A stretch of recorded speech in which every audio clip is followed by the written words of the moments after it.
राधे राधे। भगवान की कृपा से आप सब अच्छे होंगे। आज की वीडियो में मैं आपको बताऊंगी कि मकर संक्रांति क्यों मनाई जाती है। माघ का महीना सभी शुभ फलों को देने वाला होता है।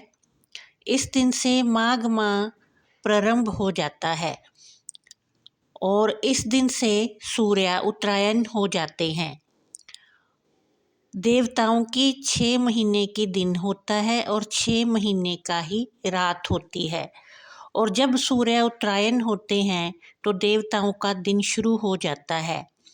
आज के दिन ही भीष्म पितामह ने अपने प्राण त्याग दिए थे, क्योंकि वो कहते थे कि जब सूर्य उत्तरायण होगा तब मैं अपने प्राण कृष्ण भगवान के चरणों में अर्पण करूँगा। तो उन्होंने ऐसा ही किया था।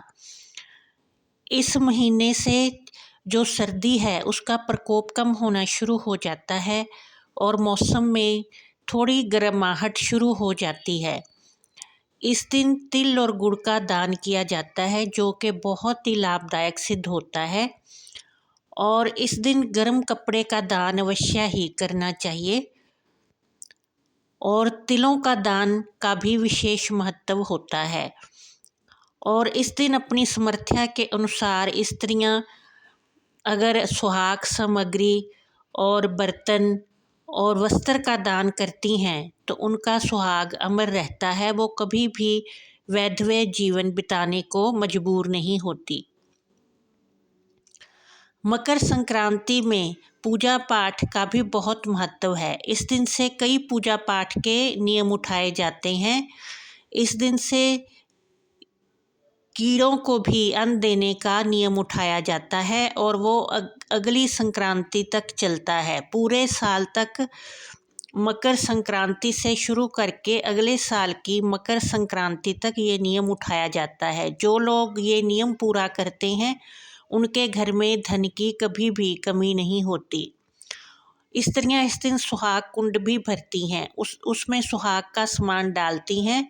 सुहाग की 5 चीज़ें अवश्य ही डालनी होती हैं: हल्दी और मेहंदी, बिंदी, चूड़ियाँ और सिंदूर। ये चीज़ें सुहाग कुंड में अवश्य ही डाली जाती हैं और मिठाई भी इसमें डाली जाती है। अपनी सामर्थ्य के अनुसार जितना दान आप चाहें कर सकते हैं। और ये नियम भी पूरा साल ही चलता है। अगले साल की मकर संक्रांति तक ये नियम चलता है और ये नियम हर महीने की संक्रांति को करना होता है।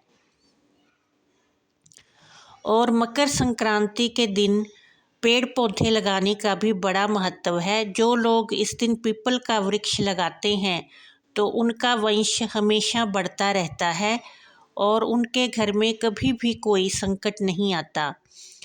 मकर संक्रांति से लोग पूजा पाठ के विशेष नियम पालते हैं, जैसे कि पार्वती माता को सिंदूर चढ़ाते हैं तो वो फिर सारा साल चढ़ाते हैं और ये फिर अगले साल की मकर संक्रांति पर चढ़ाकर फिर उसका उद्यापन कर देते हैं। उस उद्यापन में भी फिर साड़ी, सूट और सुहाग की सामग्री ये रखी जाती है और किसी ब्राह्मण की पत्नी को दान दी जाती है। इस तरह से मकर संक्रांति पर तिल गुड़ के लड्डू बनाकर भी लोग एक दूसरे को देते हैं और अपने और उनकी शुभता की कामना करते हैं।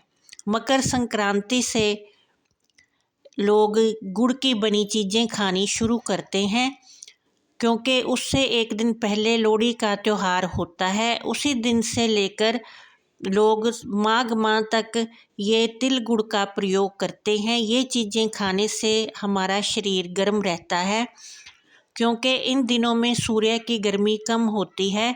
तो इस तरह से हमारे बड़े बुजुर्गों ने सोच समझकर ये नियम बनाए हैं कि इस दिन तिल गुड़ का प्रयोग करते हैं और फिर सारे महीने ही करते हैं, क्योंकि तिल खाने से हमारे शरीर में कैल्शियम की कमी भी दूर हो जाती है। क्योंकि जब सूर्य कम अपनी रोशनी देता है तो सब लोगों में विटामिन डी की कमी हो जाती है और तिल गुड़ खाने से वो कमी पूरी हो जाती है।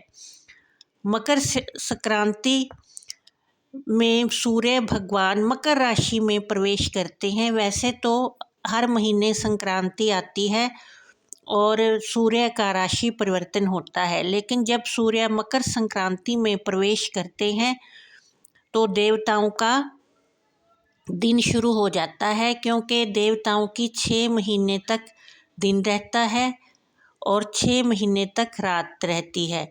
तो इस दिन से सूर्य उत्तरायण हो जाते हैं और देवताओं का दिन शुरू हो जाता है, जिससे कि सभी लोगों के जीवन में शुभता आती है। जय माता दी।